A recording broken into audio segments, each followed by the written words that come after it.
IPL தொடருக்கான mega ஏலம் Saudi அரேபியாவின் Jeddah நகரில் தொடங்கியுள்ளது. கடந்த சீசனில் கேகேஆர் அணிக்கு சாம்பியன் பட்டத்தை வென்று கொடுத்த கேப்டன் ஸ்ரேயாஸ் ஐயர் அந்த அணியால் ரிட்டைன் செய்யப்படவில்லை.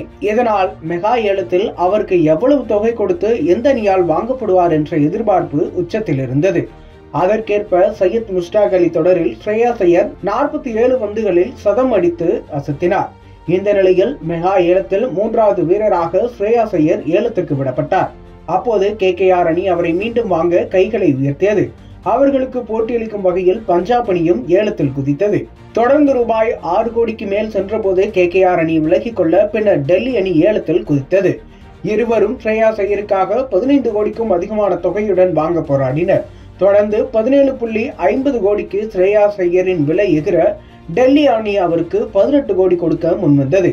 ஆனால் பஞ்சாப் அணி ஸ்ரேயாஸ் ஐயரின் விலையை மீண்டும் அதிகரிக்க அவரின் மதிப்பு 22 கோடிக்கும் அதிகமாக சென்றது. இதனை அடுத்து அவரின் மதிப்பு ரூபாய் 26 கோடி கொடுக்க டெல்லி அணி முன்வந்தது. இறுதியாக பஞ்சாப் அணி 26.75 கோடி கொடுத்து ஸ்ரேயாஸ் ஐயரை கைப்பற்றியது. பஞ்சாப் அணி ரிசர்வ் பண்டை வாங்கும் என எதிர்பார்க்கப்பட்ட நிலையில் ஸ்ரேயாஸ் ஐயரை பிடிவாதமாக வாங்கியுள்ளது.